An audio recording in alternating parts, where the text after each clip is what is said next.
नमस्कार। स्वागत है आपका success for life YouTube channel में। जय हिंद, जय हिंदी। हमने पिछले वीडियो में बात की थी उत्तर प्रदेश लेखपाल के जो एग्जाम होंगे, अभी फॉर्म भरे जा रहे हैं, उसमें 25 नंबर की हिंदी आती है। उस हिंदी का सिलेबस हमने आपसे डिस्कस किया था। साथ ही साथ हम एक चीज और बता देते हैं, जैसे अभी बिहार में दरोगा मेंस का एग्जाम होने वाला है, उसमें भी सामान्य हिंदी पूछी जाती है। तो जो उत्तर प्रदेश लेखपाल के कॉमन टॉपिक हैं, वो जितने भी टॉपिक उत्तर प्रदेश लेखपाल में है वो तो दरोगा में है ही, उसके अलावा रस, छंद, अलंकार, इस तरह से कुछ और एक्स्ट्रा टॉपिक हैं जो बिहार दरोगा में है। तो हम इस सीरीज में बिहार दरोगा, उत्तर प्रदेश लेखपाल और अन्य भी जो परीक्षाएं हैं जिनमें ये कॉमन टॉपिक हो वो आप लोग पढ़ सकते हैं। दरोगा के लिए हम जो एक्स्ट्रा टॉपिक है उन्हें अलग से पढ़ा देंगे। अभी जो कॉमन टॉपिक है वो दोनों के लिए इम्पोर्टेंट है।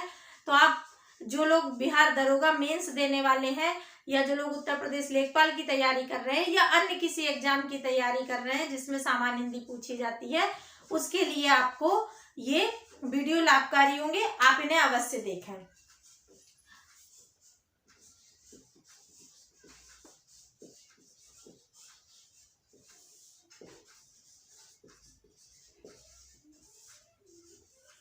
सामान्य हिंदी बहुत लोग पढ़ा रहे हैं, सभी अच्छा पढ़ाते हैं।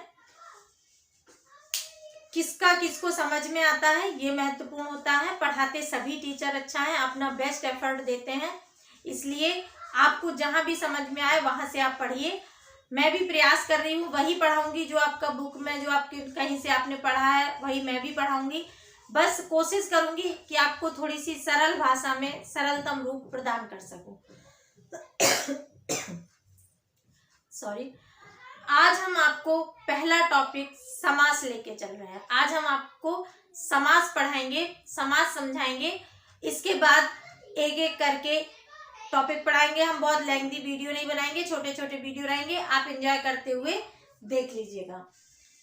आज हम आपको पढ़ाने वाले हैं क्या? समास। समास क्या होता है आप जानते होंगे। समास दो पदों को जोड़कर एक नया शब्द बनता है, समास कहलाता है। समास का बेसिक अर्थ होता है संक्षिप्तीकरण, संक्षिप्त या संक्षिप्तीकरण, यानी कि दो शब्दों को मिलाकर उन्हें संक्षेप कर दिया जाए, उन्हें एक शब्द में लिख दिया जाए तो वो क्या कहलाएंगे?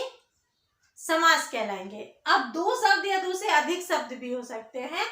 तो समास की परिभाषा क्या बनेगी आपकी?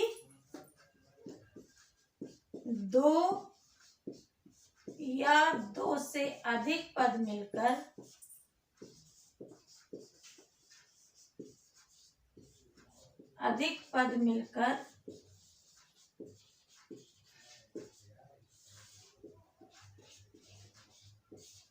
एक नए शब्द का निर्माण करते हैं, नए शब्द या पद का निर्माण करते हैं।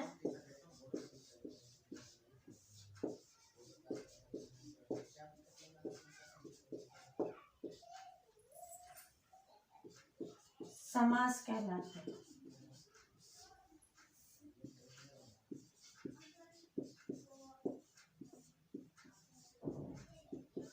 जैसे राजपुत्र, कौन कौन शब्द मिले? राजा का पुत्र, तीन शब्द मिलके क्या बन गया? राजपुत्र। तो क्या उदाहरण है? एक चीज मैं आपसे और डिस्कस कर लूं, जब भी आप इनको समझें, समास हो, संधि हो या कुछ भी हो, चूंकि ये हिंदी में पढ़ाए तो जाते हैं, हिंदी में इनका प्रयोग भी होता है, पर ये संस्कृत से आए हैं। ये संस्कृत भाषा की जो व्याकरण है वही व्याकरण हिंदी में प्रचलित होती है, कुछ कुछ चीजों को छोड़कर। तो चूंकि संस्कृत से बने हुए हैं, इसलिए आपको उनको समझने के लिए थोड़ा संस्कृत के हिसाब से समझना होगा। बहुत जल्द जो लोग पीजीटी टीजीटी देने वाले हैं उनको भी हम हिंदी पढ़ाना शुरू करेंगे। तो आप लोग अगर कोई ऐसे हैं जो पीजीटी देने वाले हैं या टीजीटी, उनको भी हिंदी साहित्य हम बहुत जल्दी स्टार्ट करेंगे, तो आप लोग हमसे जुड़े रहिएगा। दो या दो से अधिक पद मिलकर एक नए पद या शब्द का निर्माण करते हैं, उसे हम समास कहते हैं। कैसे? जैसे राजा का पुत्र राजपुत्र बन गया। राजपुत्र का अर्थ क्या हुआ? राजा का पुत्र। राजा का पुत्र 3 शब्द थे, मिलकर क्या हो गया? एक शब्द हो गया राजपुत्र। अर्थ नहीं बदला है, सेम ही है। क्या बन गया? राजपुत्र। जब हम किसी चीज का संक्षिप्तीकरण कर देते हैं, जब हम किसी को संक्षेप में लिखते हैं, तो उसे हम समास कहते हैं। आशा है आपको समझ में आ गया होगा समास की परिभाषा। समास किसे कहते हैं? समास संक्षिप्तीकरण को कहते हैं। जब हम किसी शब्द का किन्हीं शब्दों का संक्षिप्तीकरण करते हैं, तो उसे हम क्या कहते हैं? समास कहते हैं। जैसे 2 या 2 से अधिक शब्द मिलकर एक नए शब्द का निर्माण करते हैं, एक शब्द मिलकर एक शब्द बन जाते हैं, तो क्या कहलाते हैं? समास कहलाते हैं। आपको लगेगा संधि में भी हम कुछ इसी तरह पढ़े थे, तो याद रखना कि संधि में वर्ण मिलते हैं। संधि में वर्ण मिलते हैं, वर्ण प्लस वर्ण बराबर संधि होती है। संधि अक्षरों में होती है और समास किस में होता है? शब्दों में। समास में 2 शब्द जुड़ते हैं और संधि में 2 अक्षर जुड़ते हैं। ठीक है, हमें आशा है समझ में आ रहा होगा। आप हमें कमेंट्स बॉक्स में बताइएगा ताकि हमें आगे पढ़ाने के लिए ऊर्जा मिल सके। 2 या 2 से अधिक पद मिलकर जब एक नए शब्द का निर्माण करते हैं, तो उसे हम समास कहते हैं। अगर पेपर में पूछ लिया जाए कि समास का संक्षिप्तीकरण, समास का अर्थ क्या होता है, और पेपर में इतनी बड़ी परिभाषा न लिख के संक्षेप या संक्षिप्त या संक्षिप्तीकरण लिखा हो, तो आप उसमें टिक मारिएगा, वही आपका सही आंसर होगा। अब समास आपको समझ में आ गया। तो ये समास हैं कितने प्रकार के? तो समास के भेद।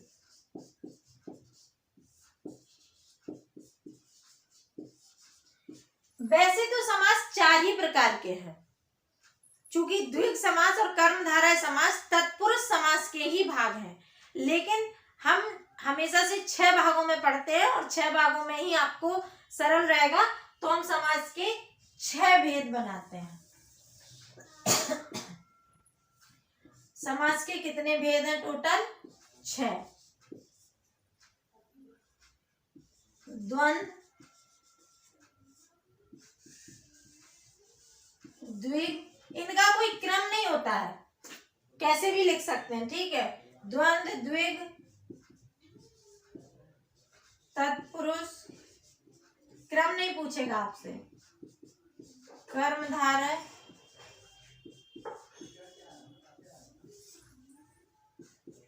अव्ययी भाव और बहुब्रीहि।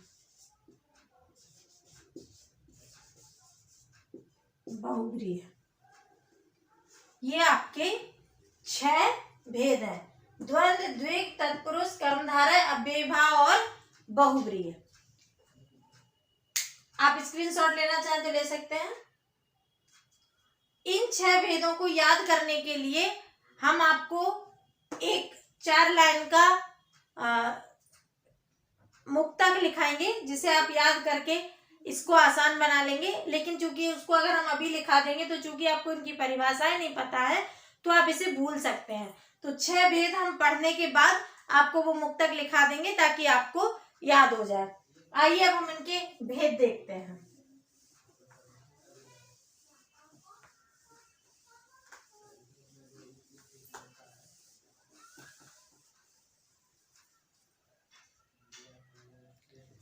हम शुरुआत कर रहे हैं सबसे पहले अव्ययी भाव समास से।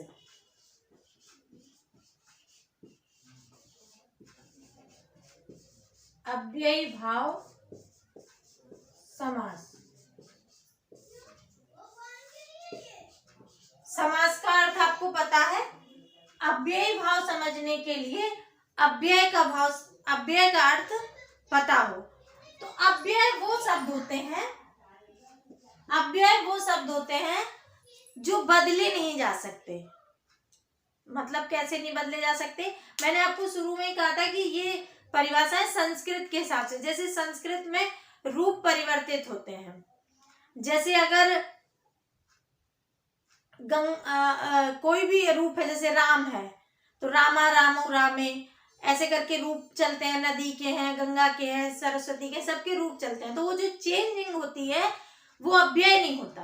अगर वो चेंज ना हो तो वो अव्यय कहलाता है। जैसे और अव्ययी भाव, जैसे प्रति हो गया, इसका कोई रूप नहीं होता। जैसे यथा हो गया, इसका कोई रूप नहीं होता।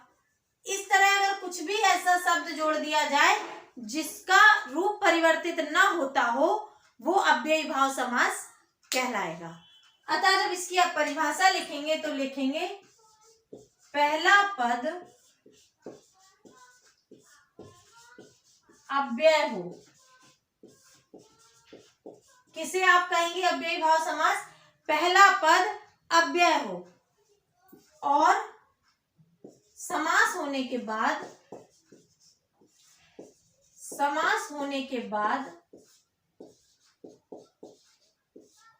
संपूर्ण पद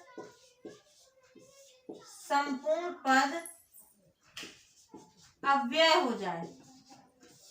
संपूर्ण पद अव्यय हो जाए तो कौन सा समास कहलाएगा? अव्ययी भाव समास।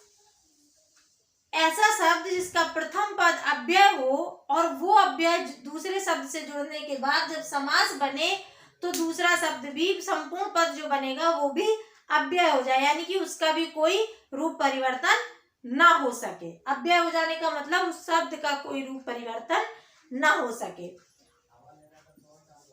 उदाहरण के लिए आप देखिएगा, यथा धन शक्ति बराबर यथा शक्ति। यथा क्या है? अव्यय है, यानी कि यथा का कोई रूप परिवर्तन नहीं होता, पर शक्ति के संस्कृत में रूप पाए जाते हैं। ठीक है, कहीं शक्तयो लिखी होगी, कहीं शक्तय लिखी होगी। ठीक है, तो शक्ति के रूप परिवर्तित होते हैं। और जब ये अव्यय शब्द इस शक्ति के साथ जुड़ के यथाशक्ति बनाता है तो फिर इसके कोई रूप नहीं होते। ये शब्द भी आपका क्या बन जाता है? अव्यय बन जाता है। तो इसमें मुख्य पद कौन होता है? प्रथम पद। अगर ये पूछ लिया जाए कि इसमें मुख्य पद कौन सा है, मुख्य पद प्रथम पद, जो क्या है? अव्यय है। इतनी बात आपको समझ में आ रही है? अव्ययी भाव समास में क्या है? पहला पद अव्यय होगा। पहला पद अव्यय होगा। अव्यय का अर्थ होता है जिस शब्द का रूप परिवर्तित ना हो वो अव्यय कहलाता है। और अव्ययी भाव समास बनेगा कैसे? वही पहला अव्यय पद दूसरे शब्द के साथ जुड़कर एक नया शब्द का जब निर्माण करेगा तो वो संपूर्ण शब्द जो बनेगा वो भी क्या होगा? अव्ययी होगा। वो पूरा शब्द अव्यय हो जाएगा, मतलब उस शब्द का भी फिर रूप परिवर्तन नहीं होगा। जैसे यथा धन शक्ति बराबर यथा शक्ति, यानी कि आप एक और तरीके से इसे याद रख सकते हैं कि जो प्रथम पद होता है यही महत्वपूर्ण होता है। दूसरा पद उतना महत्वपूर्ण नहीं होता है। ठीक है, जैसे प्रतिदिन,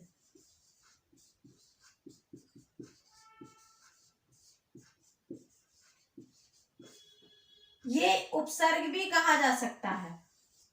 उपसर्ग क्या होता है? शब्द के पहले जुड़कर जो शब्द की परिभाषा बदल दे वो शब्द उपसर्ग कहलाते हैं। तो इन्हें उपसर्ग भी कह सकते हैं। उपसर्ग और प्रत्यय भी हम आपको पढ़ाएंगे।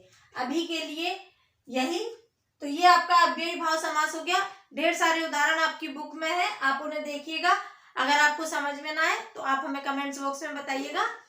हमारा नंबर भी है 7277771065। अगर आपको कोई भी समझने में कोई भी समस्या हो पढ़ने में तो आप हमें व्हाट्सएप कर सकते हैं इस नंबर पर। अव्ययी भाव समास हम आशा करते हैं आपको समझ में आ गया होगा। स्क्रीनशॉट लेना है तो ले लीजिए। इसके बाद हम आपको तत्पुरुष समास पढ़ाएंगे। एक चीज और इसी में, इसके बाद तत्पुरुष समास बताएंगे। अव्ययी भाव समास में आपको एक चीज और बता देते हैं, जहां आप द्विग के साथ कंफ्यूज क्रिएट कर जाते हैं। अव्ययी भाव समास में क्या होता है, एक नदी का नाम संख्या के साथ हो,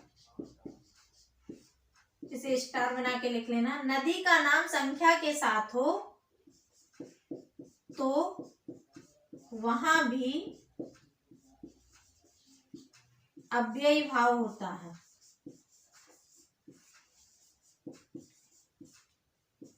अव्ययी भाव होता है।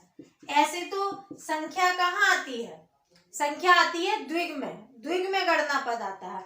लेकिन जब नदी के साथ गणना का पद हो तो कौन सा समास हो जाएगा, अव्ययी भाव। जैसे अगर लिखा हो सप्त नर्मदा, नर्मदा नदी का नाम है, सप्त संख्या है, संख्या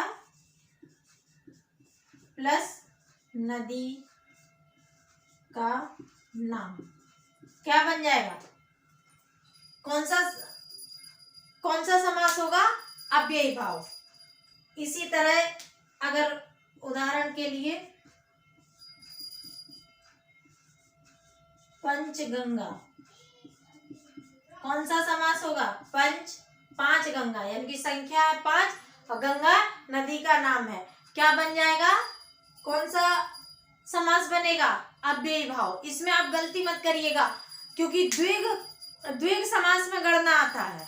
पंचवटी द्विग समास, चौराहा द्विग समास,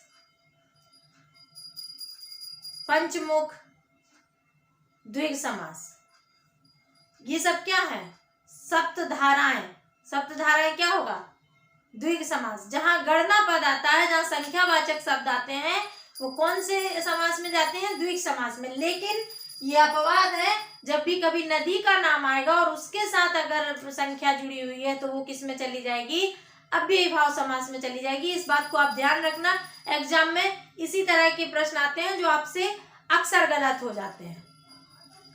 अव्ययी भाव समास का महत्वपूर्ण बिंदु है कि उसमें ये जो नदी के नाम के साथ संख्या आती है, वहां आप द्विग लगा के चले आते हैं और ये गलती हो जाती है। और आपको लगता है कि हमने तो सही लगाया, हमें तो पता ही था कि द्विग में गणना होती है, फिर कैसे गलत हो गया। ये लगता है कि आयोग ने ही गलत आंसर की दे दी, नहीं, ये हमसे ही गलती होती है, क्योंकि ये अव्ययी भाव में एक अपवाद है जो गणना वाला आता है, जो द्विग में नहीं जाता। नदी के नाम के साथ जब भी संख्या आती है तो वो द्विग में न जाकर अव्ययी भाव में जाती है।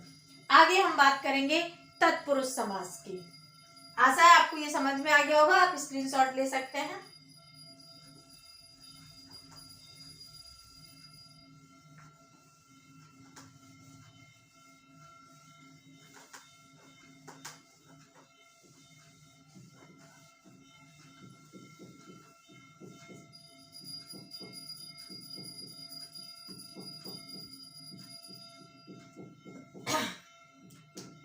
अगला है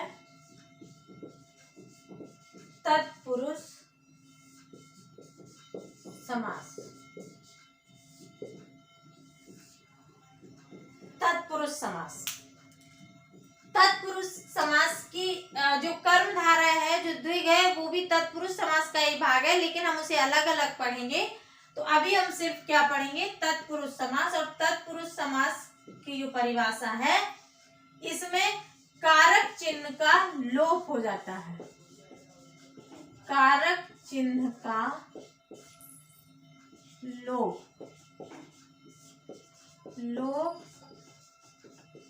हो जाता है। दूसरा है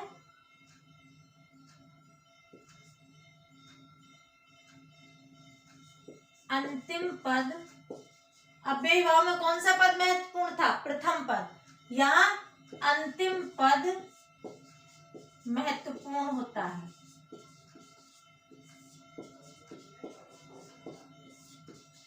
आइए देखते हैं कैसे। कारक चिन्ह का लोप हो जाता है। कारक आप जानते होंगे, जैसे अभी हमने पहले भी समास में उदाहरण दिया था, उदाहरण से आपको समझ में आ जाएगा। जैसे राजा का पुत्र बराबर राजपुत्र, ये कारक चिन्ह है। ये जो नानी ने है, से है, जो कारक होते हैं ना साथ, कर्ता ने है, में है, से है, पर है, ये जितने भी हैं ये कारक चिन्ह है। और कारक आप 7 कारक जानते हैं, कर्ता ने, क्रिया को, कर्म से, करण, प्रथमा कर्ता ने, द्वितीय कर्म को, तृतीय करण से, चतुर्थी संप्रदान के लिए, पंचमी अपादान से अलग होने में, षष्ठी संबंध काकी के, नानी ने, सप्तमी संबोधन, ये सब क्या है? ये कारक चिन्ह। सप्तमी में पेपर होता है, मैं, पेपर, और संबोधन में हे, हो, अरे, ये सब आते हैं। ये सब क्या होते हैं? कारक चिन्ह होते हैं। जब कारक चिन्ह का लोप हो जाए तो कौन सा समास होगा? तत्पुरुष समास। जब कारक चिन्ह का लोप हो जाएगा तो कौन सा समास बनेगा? तत्पुरुष समास। राजपुत्र लिखा तो का गायब है, का गायब है मतलब कारक चिन्ह का लोप हो गया, तो कौन सा बन गया? राजपुत्र। अगला हमने लिखा है कि अंतिम पद महत्वपूर्ण होता है, यानी कि इसका ये भाग महत्वपूर्ण है। राजपुत्र में, राजा के पुत्र में राजा महत्वपूर्ण नहीं है। कौन महत्वपूर्ण है? पुत्र महत्वपूर्ण है। जबकि अव्ययी भाव में क्या महत्वपूर्ण था? यथाशक्ति में यथा महत्वपूर्ण था। यहाँ क्या महत्वपूर्ण है? तत्पुरुष समास में पुत्र महत्वपूर्ण है। क्योंकि जब आप इसको वाक्य में बनाएंगे तो जैसे आप उदाहरण के लिए लिखें, राजपुत्र जा रहा है, तो कौन जा रहा है? राजपुत्र। तो राजा का पुत्र जा रहा है। कौन जा रहा है? पुत्र जा रहा है, ना कि राजा। राजा नहीं जा रहा है, कौन जा रहा है? पुत्र जा रहा है। तो राजपुत्र में महत्वपूर्ण कौन हो गया? पुत्र, क्योंकि क्रिया कर कौन रहा है? पुत्र। एक और उदाहरण है, गंगा का जल बराबर गंगा जल। इसमें भी कारक चिन्ह का लोप हुआ, गंगा जल बना। इसमें भी जल महत्वपूर्ण है। आप कहेंगे कैसे? गंगा महत्वपूर्ण नहीं है, जल महत्वपूर्ण है। तो हम उदाहरण इसमें भी वाक्य बना के देते हैं आपको, गंगा जल ले आओ। सिंपल सा उदाहरण है, गंगा जल ले आओ। गंगा जल ले आओ, तो क्या ले आओ? जल। गंगा का जल है, लेकिन लेके क्या आओगे? जल। गंगा तो लेके नहीं आओगे ना, क्या लेके आओगे? जल। तो गंगा जल ले आओ में जल महत्वपूर्ण है, ना कि गंगा। हमें ऐसा आपको समझ में आ रहा होगा। तत्पुरुष समास में कारक चिन्ह का लोप हो जाता है और द्वितीय पद या अंतिम पद जो होता है वो महत्वपूर्ण होता है, ना कि प्रथम पद। जैसे गंगा जल में जल महत्वपूर्ण है, राजपुत्र में पुत्र महत्वपूर्ण है। क्योंकि गंगा जल ले आओ बोला तो जल ही लाओगे, गंगा नहीं, यानी कि जल महत्वपूर्ण है। इसमें, इस शब्द में जल महत्वपूर्ण है। तो जब इस तरह के वाक्य हो, इस तरह के शब्द हो, तो क्या कौन सा आपका समास बनेगा? तत्पुरुष समास। हम बहुत ज्यादा नहीं पढ़ेंगे, आप इस वीडियो को देख के हमें बताइएगा कि आपको समझ में आ रहा है कि नहीं आ रहा है। हमें आपके कमेंट्स का इंतजार रहेगा। अगर आप कमेंट्स बॉक्स में बताएंगे कि अच्छा लग रहा है तो हम बड़े वीडियो भी ट्राई करेंगे। अभी हम 2 ही समास पढ़ा रहे हैं, बाकी के कल पढ़ाएंगे। आप हमारे साथ जुड़े रहिएगा। अगर आप हमारे साथ नए हैं तो हमारे चैनल को भी सब्सक्राइब कीजिएगा, और आपको पसंद आए तो इसे लाइक और शेयर करके और लोगों को भी जोड़ें। हमें खुशी होगी। धन्यवाद।